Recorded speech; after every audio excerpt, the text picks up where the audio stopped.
I hope you're having a good day today. Thank you for joining me. We're going to be looking at Naaman, the account when he dips in the Jordan. Our hymn today is Our God, He is Alive.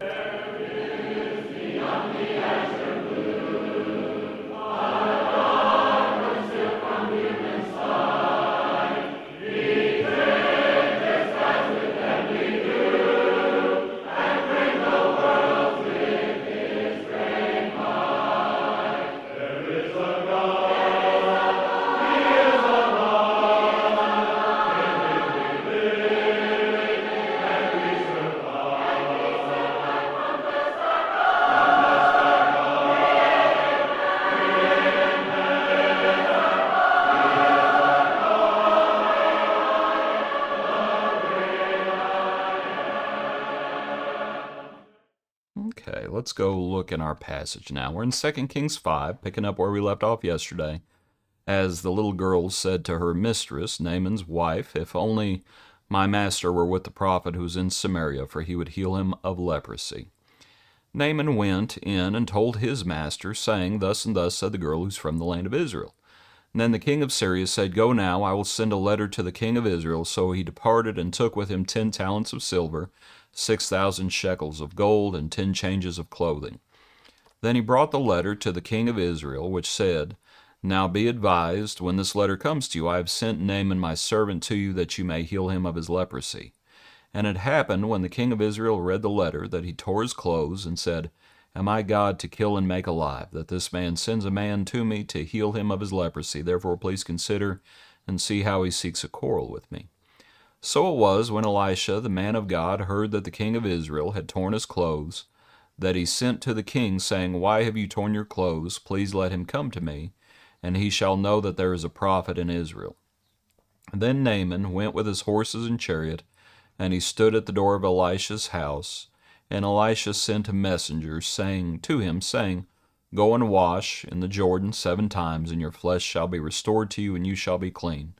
But Naaman became furious and went away and said, "Indeed, I said to myself, he will surely come out to me, and stand and call on the name of the Lord his God, and wave his hand over this place, and heal the leprosy. Are not the Abana and the Pharpar, the rivers of Damascus, better than all the waters of Israel? Could I not wash in them and be clean?" So he turned and went away in a rage. And his servants came near, spoke to him, saying, and said, "My father, if the prophet had told you to do something great, would you not have done it? How much more then when he says to you, wash and be clean?"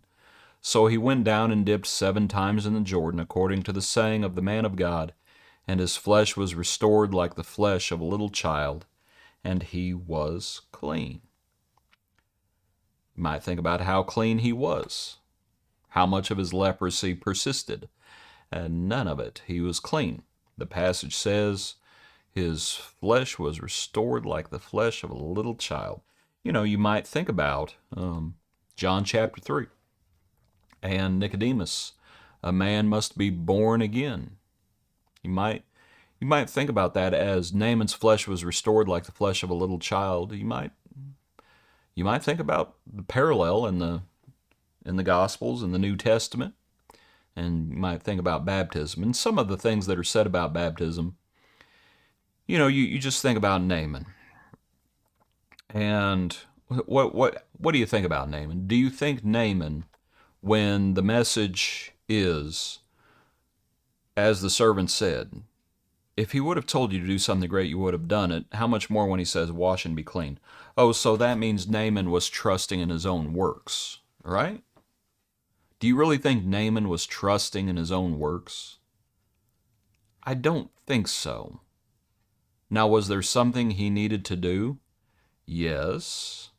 And he would have done much more.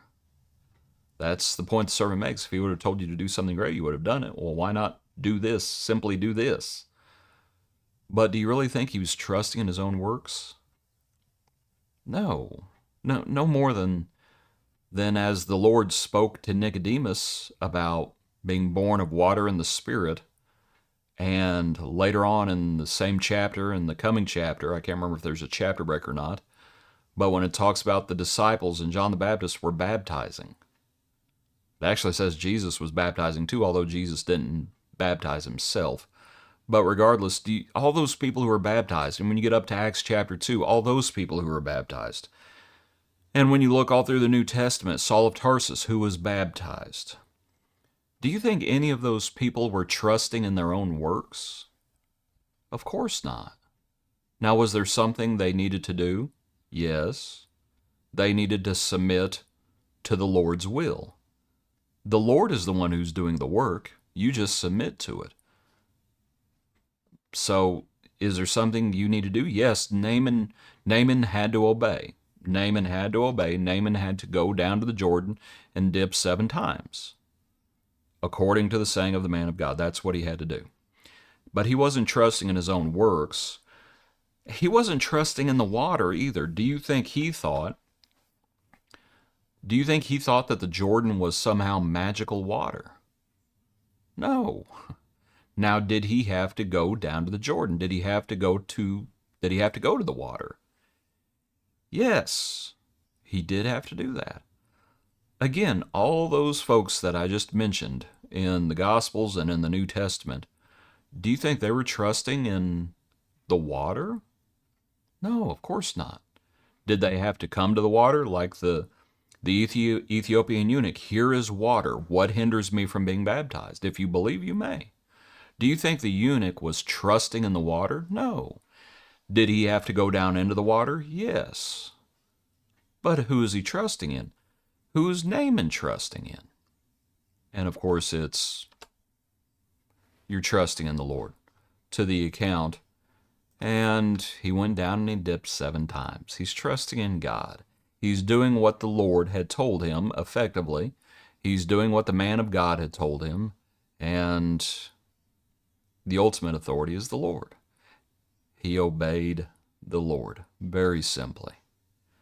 So there Naaman is. And back to our hymn, as we think about the slave girl who says what she says.